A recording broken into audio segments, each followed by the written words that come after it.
चांद पर सफलता पाने के बाद अब सूरज की बारी है। आप सभी को पता होगा कि भारत ने चंद्रयान 3 के जरिए चांद पर सफलतापूर्वक लैंडिंग कर लिया है और पूरे विश्व में अपना परचम लहरा चुका है।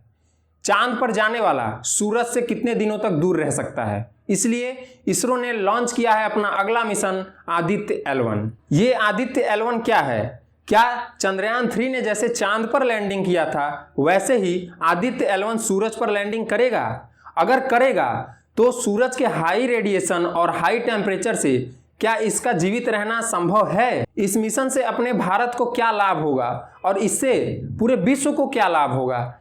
आइए इस वीडियो में हम आपको बताते हैं। नमस्कार दोस्तों, आपका अपने चैनल द्विज फैक्ट्स में फिर से स्वागत है। आदित्य L1, पहले तो इसके नाम का मतलब समझते हैं। आदित्य मतलब सूरज और L1 का मतलब लैग्रेंज पॉइंट। इसी तरह इस मिशन का नाम पड़ा आदित्य L1। आदित्य L1 को 2 सितंबर 2023 को 11:50 पर श्रीहरिकोटा के सतीश धवन स्पेस सेंटर से सफलतापूर्वक लॉन्च किया गया, जो कि भारत का पहला सन मिशन है। न्यूटन के थर्ड लॉ के अनुसार यदि पृथ्वी का ग्रेविटेशनल फोर्स सूरज को प्रभावित करता है तो सूरज का भी ग्रेविटेशनल फोर्स पृथ्वी को प्रभावित करेगा। लेकिन इन दोनों के ग्रेविटेशनल फोर्स के बीच एक पॉइंट ऐसा होता है जहां दोनों के ग्रेविटेशनल फोर्स यानी गुरुत्वाकर्षण बल एक दूसरे को कैंसल आउट कर देते हैं। ऐसे कुल 5 लैग्रेंज पॉइंट हैं, L1, L2, L3, L4 and L5। ये जो L पॉइंट हैं ये बड़े खास होते हैं क्योंकि इन्हें स्पेस मिशन के लिए चुना जाता है। L1 पॉइंट पर दोनों का गुरुत्वाकर्षण बल कैंसल आउट होने के कारण आदित्य L1 को ऑर्बिट में रहने में आसानी होगी और फ्यूल भी कम लगेगा, इसीलिए L1 पॉइंट को चुना गया है। L1 पॉइंट पर आदित्य L1 होने के कारण कोई प्लैनेट और कोई इक्लिप्स आदित्य L1 और सन के बीच नहीं आएगा। आखिरकार हमें सन की स्टडी करने की जरूरत क्या है? तो जैसा कि हम सभी जानते हैं, सन से सोलर रेडिएशन, अल्ट्रावायलेट रेज और सोलर फ्लेयर्स निकलते हैं जो कि हमारे शरीर के लिए बहुत ही ज़्यादा खतरनाक हैं। सन से बहुत सारे रेज निकलते हैं जैसे cosmic rays, gamma rays, infrared, microwave rays और रेडियो एक्टिव वेव्स। ये जितने तरह के रेज हैं इन्हें सन एब्जॉर्ब भी करता है और रेडिएट भी करता है।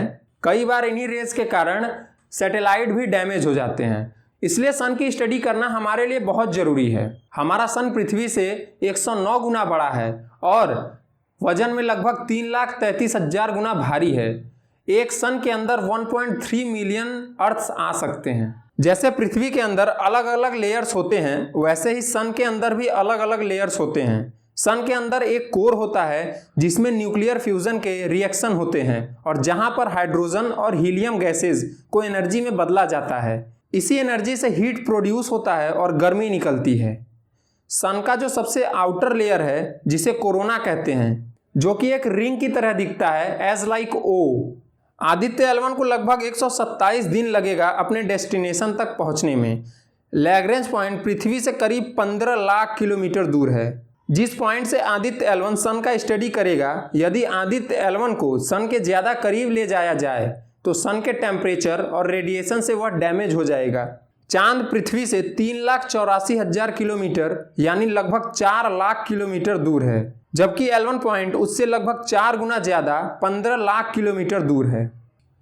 सन से कभी कभी सोलर मैग्नेटिक स्टॉर्म्स निकलते हैं। जैसे हमारे पृथ्वी पर तूफान आता है उसी तरह हमारे सोलर सिस्टम में मैग्नेटिक स्टॉर्म्स आता है, जिससे हमारे पृथ्वी पर काफ़ी हार्मफुल इफेक्ट पड़ते हैं। ये भी एक इम्पॉर्टेंट पॉइंट है सन को स्टडी करने के लिए। यदि आदित्य L1 मिशन के ड्यूरेशन की बात करें तो यह 5 वर्ष का मिशन है, लेकिन यह कम और ज़्यादा भी हो सकता है क्योंकि स्पेस एक अनप्रेडिक्टेबल जगह है।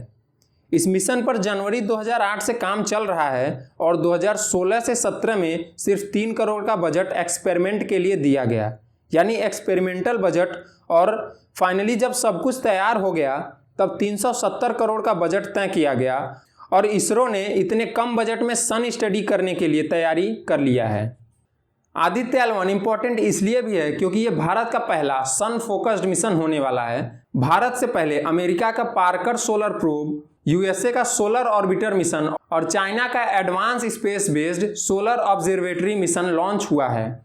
साथ ही जापान, जर्मनी, रसिया और UK ने भी अपना मिशन लॉन्च किया है। यानी हर डेवलप्ड कंट्री ने सूरज की वजह से पृथ्वी पर होने वाले प्रभाव का अध्ययन करने की कोशिश की है। भारत पर क्लाइमेट चेंज होने वाला इम्पैक्ट सबसे ज़्यादा होता है। सन सोलर मैक्सिमम यानी हाई सोलर एक्टिविटी और सोलर मिनिमम यानी लो सोलर एक्टिविटी के फेज से गुजरता है। यह साइकिल हर 11 वर्षों में रिपीट होता रहता है, जिसका डायरेक्ट इम्पैक्ट हमारे अर्थ पर पड़ता है। सन ही हमारे अर्थ का प्राइमरी एनर्जी सोर्स है, जिससे 180 पीटावाट एनर्जी पृथ्वी के एटमॉस्फेयर तक पहुंचती है, जिसमें से 30% एब्जॉर्ब होती है और 70% रिफ्लेक्ट होती है। एनर्जी को ऑब्जर्व करना हमें स्पीसीज प्रोग्रेस करने में मदद करेगा। बहुत से लोगों को लगता है कि स्पेस अमीर देशों का खेल है, लेकिन इसरो ने चंद्रयान 3 और फिर आदित्य L1 को इतने कम बजट में लॉन्च करके दिखा दिया है कि भारत कम बजट में भी कर सकता है। इसके पीछे कहीं ना कहीं विक्रम साराभाई का बहुत बड़ा योगदान है। दोस्तों, यदि आपको यह जानकारी पसंद आई हो तो वीडियो को लाइक करें, शेयर करें और कमेंट करना ना भूलें। मिलते हैं अगले वीडियो में, तब तक के लिए जय श्री राम।